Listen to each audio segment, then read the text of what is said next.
नमस्कार दोस्तों, आज हम उस डिजिटल क्रांति की गहराई में जाएंगे जिसने पूरे इंडिया को हैरान कर दिया है। कॉकरोच जनता पार्टी ये सिर्फ एक नाम नहीं, एक इमोशन बन चुका है। हम देखेंगे कि कैसे एक मीम ने देश की सबसे बड़ी पॉलिटिकल पार्टीज को सोशल मीडिया पर पछाड़ दिया। कहानी की शुरुआत होती है मई 2026 में। सुप्रीम कोर्ट के कोर्टरूम में एक ऐसी बात कही गई जो जेन ज़ी के दिल पर चुभ गई। सीजेआई ने अनएम्प्लॉयड यूथ को कॉकरोचेस कहा, लेकिन उन्हें नहीं पता था कि ये कॉकरोचेस इंटरनेट पर क्या कर सकते हैं। सेकंड्स के अंदर क्लिप्स वायरल हो गईं। ट्विटर, इंस्टाग्राम और रेडिट पर कॉकरोच ट्रेंड करने लगा। यूथ ने गुस्सा दिखाने के बजाय उस गाली को ही अपना मेडल बना लिया। उन्होंने कहा, ठीक है, अगर हम कॉकरोच हैं तो हम सरवाइव करना जानते हैं। अभिजीत दिपके, एक पॉलिटिकल कम्युनिकेशन स्टूडेंट, ने इस गुस्से को एक डायरेक्शन दी। उन्होंने कॉकरोच जनता पार्टी का पेज बनाया। उनका विजन था सैटिरिक, पर मैसेज था डीपर फ्रस्ट्रेशन का, यूथ अनएम्प्लॉयमेंट और कॉम्पिटिटिव एग्जाम्स के प्रेशर का। ट्रेडिशनल पॉलिटिक्स में रैलियां होती हैं, स्पीचेस होते हैं। सीजेपी ने दिखाया कि डिजिटल एज में एक मीम पेज भी उतनी ही पावर रखता है जितनी एक पॉलिटिकल पार्टी। फॉलोअर्स की संख्या रूलिंग पार्टीज को टक्कर देने लगी। पॉलिटिकल पार्टी का नाम कॉकरोच क्यों? कॉकरोच न्यूक्लियर ब्लास्ट में भी सरवाइव कर सकता है। इंटरनेट ने इस सिंबोलिज्म को पकड़ लिया। इंडिया का यूथ आज वही महसूस कर रहा है। कितने भी पेपर लीक हो, कितनी भी बेरोजगारी हो, वो सरवाइव करेंगे। ये रेजिलियंस उनकी ताकत है। सीजेपी ने इसे एक मूवमेंट बना दिया।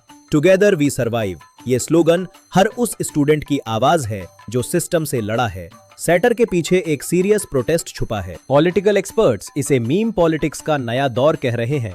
जेन ज़ी को ट्रेडिशनल स्पीचेस बोर लगती हैं। उन्हें चाहिए डार्क ह्यूमर, सरकाजम और रिलेटेबल कंटेंट। सीजेपी ने वही दिया जो यूथ चाहती थी। एक्सपर्ट्स का मानना है कि ये ट्रेंड सिर्फ शुरुआत है। फ्यूचर में हम देखेंगे कि कैसे एल्गोरिदम डिसाइड करेंगे कि कौन सा नैरेटिव देश में चलेगा। जो ट्रेंड कंट्रोल करेगा वो अटेंशन कंट्रोल करेगा, और सीजेपी ने अटेंशन कंट्रोल करने में मास्टरी हासिल कर ली। इंडिया में आज यूथ अनएम्प्लॉयमेंट एक कड़वा सच है। डिग्रीज है पर जॉब्स नहीं। कॉम्पिटिटिव एग्जाम्स के पेपर लीक हो रहे हैं। जब यूथ ने सिस्टम को क्रिटिसाइज किया तो उन्हें कॉकरोच कहा गया। यही फ्रस्ट्रेशन सीजेपी की फ्यूल बनी। ये मूवमेंट गुस्से से ज्यादा एक क्रिएटिव प्रोटेस्ट है। उन्होंने सिस्टम को दिखाया कि उन्हें इग्नोर करना इम्पॉसिबल है। जब आप किसी को इंसल्ट करते हैं तो वो उस इंसल्ट को ही अपनी ढल बना लेता है। यही डिजिटल एज की साइकोलॉजी है। इंस्टाग्राम रील्स और मीम पेजेस आज नए न्यूज चैनल्स हैं। सीजेपी ने कोई टीवी एड नहीं चलाया, कोई पोस्टर नहीं लगाया, सिर्फ रील्स बनाई और हैशटैग्स यूज किए। फिर भी पूरा देश उनके बारे में बात कर रहा है।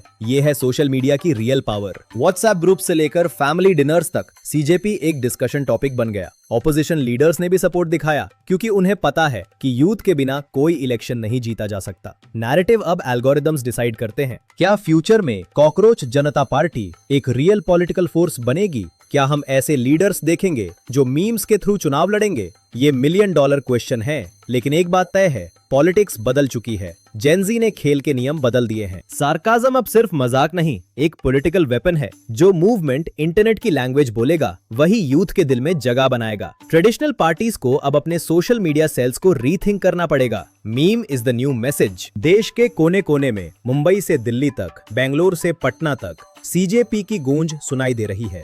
ये सिर्फ एक ऑनलाइन ट्रेंड नहीं रहा। चाय की टपरियों से लेकर कॉलेज कैंपसों तक लोग सिस्टम के कॉकरोच कमेंट पर बहस कर रहे हैं। डिजिटल प्रोटेस्ट अब सोशल रियलिटी बन चुका है। दुनिया भर में हमने देखा है कि कैसे इंटरनेट कलेक्टिव पावर दिखाता है। वॉल स्ट्रीट बेट्स ने स्टॉक मार्केट को हिलाया, डॉगकॉइन ने क्रिप्टो वर्ल्ड को बदला। सीजेपी इंडिया का वही इंटरनेट पावर मोमेंट है। जब बिखरे हुए लोग एक डिजिटल आइडेंटिटी के नीचे इकट्ठे होते हैं तो वो किसी भी बड़े इंस्टीट्यूशन को चैलेंज कर सकते हैं। ये डिजिटल डेमोक्रेसी का नया चेहरा है। यहाँ फीडबैक इंस्टेंट है और प्रोटेस्ट सैटेरिकल। पुराने जमाने में बदलाव के लिए सालों लगते थे। आज एक वायरल हैशटैग रातों रात मूवमेंट खड़ा कर देता है। सीजेपी ने दिखाया कि यूथ अब सिर्फ वोट बैंक नहीं, एक पावरफुल नैरेटिव क्रिएटर है। लेकिन हर क्रांति के साथ खतरे भी आते हैं। क्रिटिक्स का मानना है कि मीम पॉलिटिक्स में लॉजिक से ज्यादा इमोशन चलता है।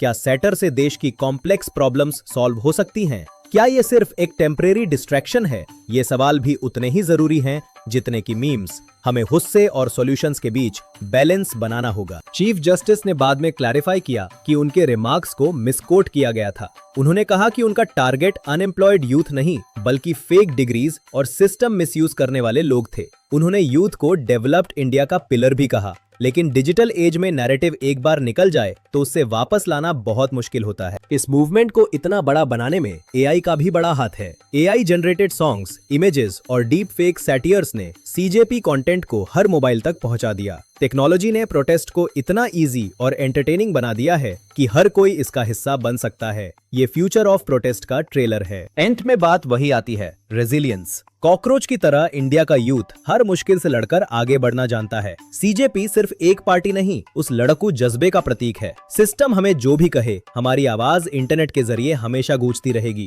शुक्रिया। तो दोस्तों, सीजेपी एक सिंबल है रेजिलियंस का और इंटरनेट कल्चर का। ये हमें सिखाता है कि डिजिटल एज में किसी की आवाज दबाना नामुमकिन है। चाहे आप इसे सपोर्ट करें या नहीं, आप इसे इग्नोर नहीं कर सकते। एक मीम से शुरू हुई ये कहानी अब एक मूवमेंट बन चुकी है। आपका इस पूरे मामले पर क्या ख्याल है? क्या ये सिर्फ एक वायरल जोक है या इंडिया की बदलती पॉलिटिक्स का नया चेहरा? कमेंट सेक्शन में अपनी राय जरूर देना। वीडियो पसंद आया तो लाइक और शेयर करना मत भूलना। मिलते हैं अगले वीडियो में। जय हिंद।